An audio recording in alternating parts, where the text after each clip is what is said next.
প্রতি সপ্তাহে নতুন নতুন ভূতের গল্প দেখতে সাবস্ক্রাইব করুন বাংলা ভূতের গল্প চ্যানেলটিকে। সেই সাথে বেল আইকন প্রেস করতে ভুলবেন না। বন্ধুরা, আজকের এই সত্য ঘটনাটি পাঠিয়েছে কিরণ আচার্য, আর এই ঘটনাটি ঘটেছিল তার নিজ বাবার সাথে। তো চলুন সত্য ঘটনাটি শুরু করি। সেদিন সন্ধ্যাবেলা আমাদের বাসার উঠানে চাটাই বিছিয়ে আমি, আমার বোন আর আমার বাবা বসে গল্প করছিলাম, আর সেই সাথে চা নাস্তা খাচ্ছিলাম। তখন ছিল চৈত্র মাস। সারাদিন সূর্যের প্রচণ্ড তাপের পর এই সন্ধ্যাবেলা বেশ জোরে হাওয়া বইছে, আর এই পরিবেশে বসে গল্প করতে আমাদের খুব ভালো লাগছিল। বাবা বাবা, অনেক দিন তো কোনো ভূতের গল্প শুনিনি, আজকে একটা ভূতের গল্প শোনাও না। ভূতের গল্প এই সন্ধ্যাবেলা শুনবি? রাতে তুই আর তোর ছোট বোন ভয় পাবি যে। না বাবা, আজকে তোমাকে একটা ভূতের গল্প বলতেই হবে। অনেক জোরাজোরি করার পর বাবা ভূতের গল্প বলতে রাজি হলেন। আচ্ছা ঠিক আছে, আজকে তোদের আমার জীবনে ঘটে যাওয়া একটি সত্যিকার ভূতের ঘটনা শোনাবো।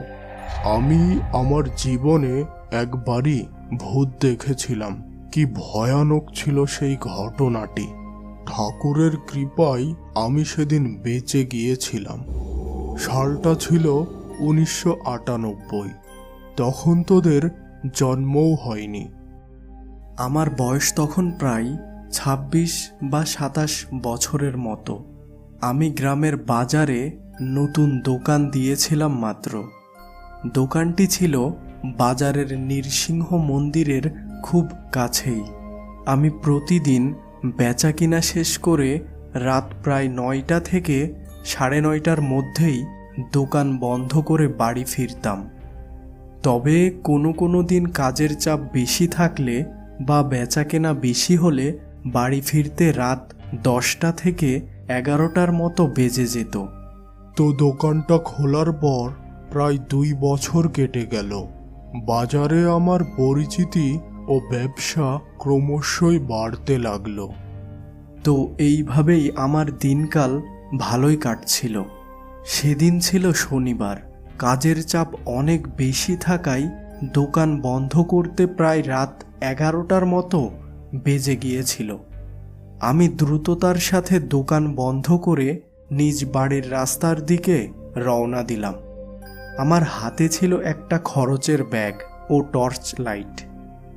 কিছুক্ষণ হাঁটার পর আমি মন্দির পার হয়ে বাজারের একেবারে মাঝখানে চলে এলাম। তখন বাজারটির অবস্থা খুব বেশি উন্নত ছিল না। বাজারের মাঝখানের রাস্তা দিয়ে হেঁটে চলেছি। রাস্তার দুই পাশের প্রায় সকল দোকানপাট বন্ধ হয়ে গেছে। 2-1জন মানুষের চলাচল লক্ষ্য করা যাচ্ছে।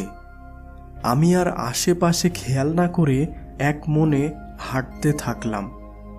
কিছুক্ষণ হাঁটার পর লক্ষ্য করলাম রাস্তা পুরাই শূন্য। এতক্ষণ বাজারের মাঝে যা 2-1জন লোক ছিল, এখন কোনো মানুষের চিহ্ন নেই এই রাস্তায়। নির্জন এই রাস্তাটির দুদিক থেকে ভেসে আসছে ঝিঝি পোকার ডাক। কখনো কখনো খুব কাছ থেকে শেয়ালের ডাকও শোনা যাচ্ছে। তখনও কিন্তু আমি রাস্তা দিয়ে একাই হেঁটে যাচ্ছি। কিছুক্ষণ পর আমার কেমন জানি মনের মধ্যে ভয় করতে লাগলো। আচমকা শরীরটা ধীরে ধীরে ভার হতে লাগলো। মনে মনে ভাবলাম, অন্য দিন তো ফেরার সময় এমন হয় না।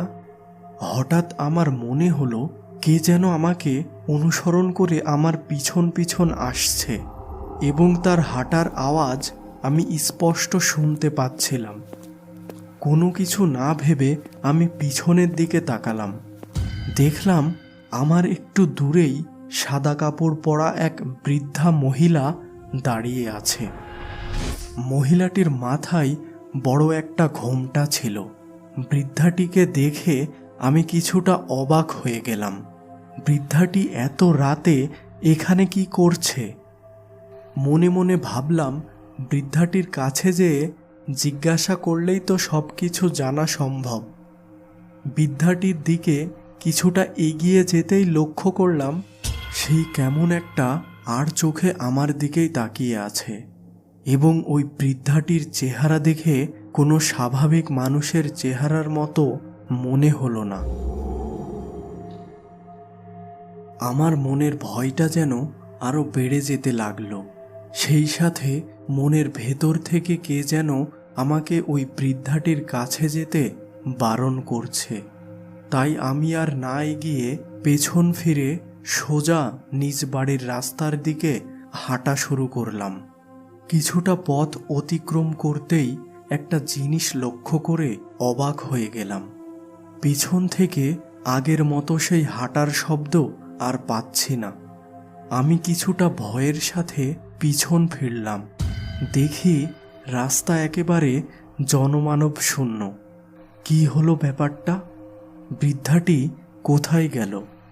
বৃদ্ধাটির এই হঠাৎ অদৃশ্য হওয়ার ব্যাপারটা আমার মনের ভয়কে যেন আরো বাড়িয়ে দিল।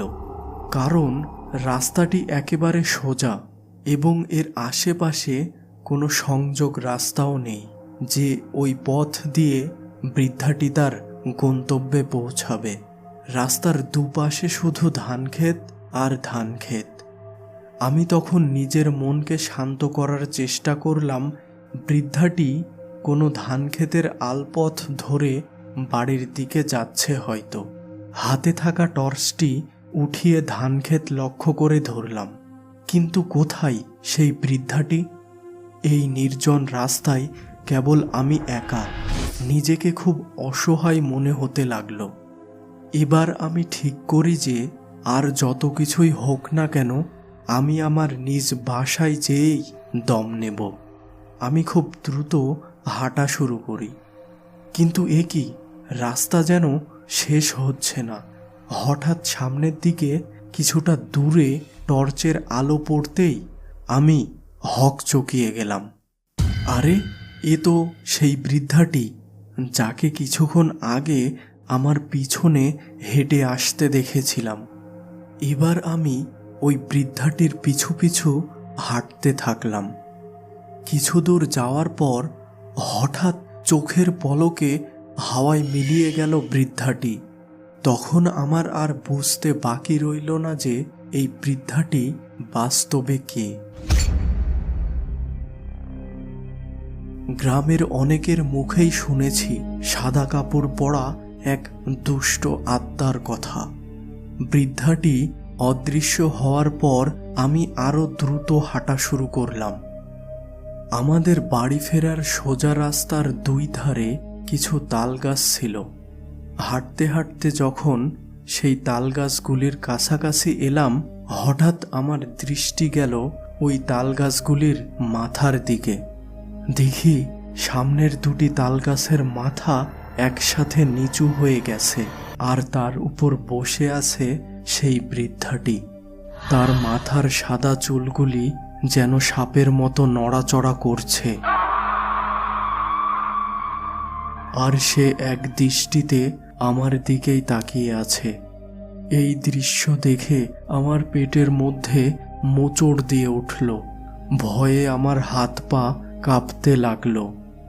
তখনও ওই দুষ্ট আত্মাটি আমার দিকেই তাকিয়েছিল। মনে মনে সিদ্ধান্ত নিলাম, জীবনের সবচেয়ে বড় দৌড়টাই এখন দিতে হবে। দৌড়াতে যে লক্ষ্য করলাম, দৌড় তো দূরের কথা, আমি যেন ঠিক মতো দাঁড়াতেই পারছি না।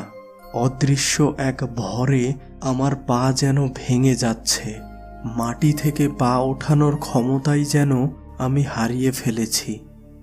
দৌড়াতে না পেরে এবার আমি রাম নাম মুখে নেওয়ার চেষ্টা করলাম, কিন্তু প্রচণ্ড ভয়ের কারণে আমার গলা দিয়ে কোনো আওয়াজ বের হলো না।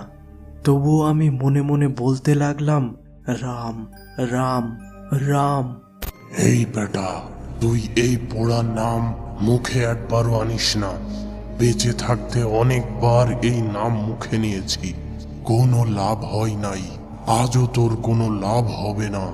তোর হাতের লাইটটা তুই ফেলে দে, না হলে এখনই তোর ঘাড়ের রক ছিঁড়ে দেব। আত্মাটির এই কথা শুনে একটা জিনিস বুঝতে পারলাম।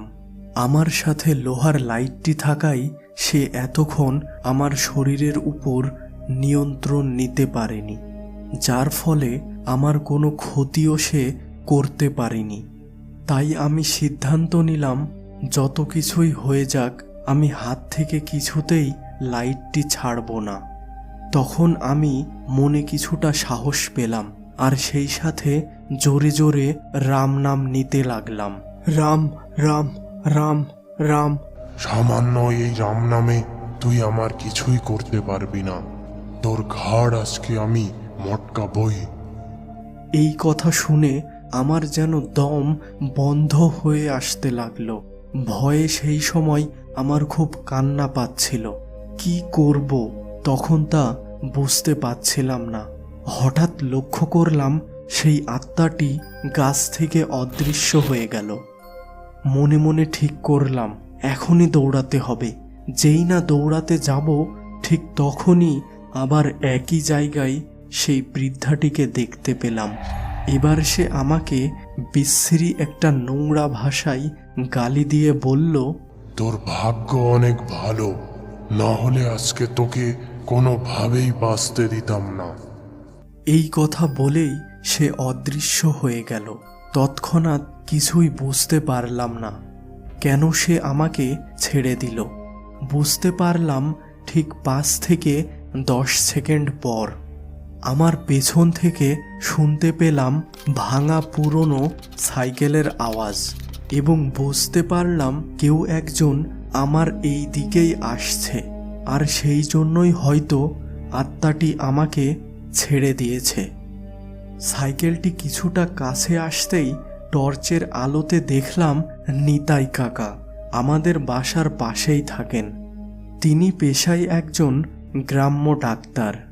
হয়তোবা কোনো এক রোগীর বাড়ি থেকে নিজ বাসায় ফিরছিলেন। ভাগ্যিস সেই কারণে আমি আজকে ওই দুষ্ট আত্মাটি থেকে বেঁচে গেলাম। কি হে, এত রাতে এখানে এমন দাঁড়িয়ে আছো কেন? আমি নিতাই কাকার কথাতে কোনো উত্তর না দিয়ে কান্না করে দিলাম, আর টর্চের আলোতে তালগাছের মাথা নির্দেশ করলাম। ও, বুঝতে পেরেছি। নে, সাইকেলে ওঠ, তোকে বাড়ি পৌঁছে দিচ্ছি। আমি আর দেরি না করে দ্রুত সাইকেলে উঠে বসলাম, আর শেষে পৌঁছে গেলাম আমার বাড়িতে। এই বলে বাবা তার গল্পটি শেষ করলেন। বাবার সাথে ঘটে যাওয়া ঘটনাটি শুনে আমিও অনেক ভয় পেয়েছিলাম।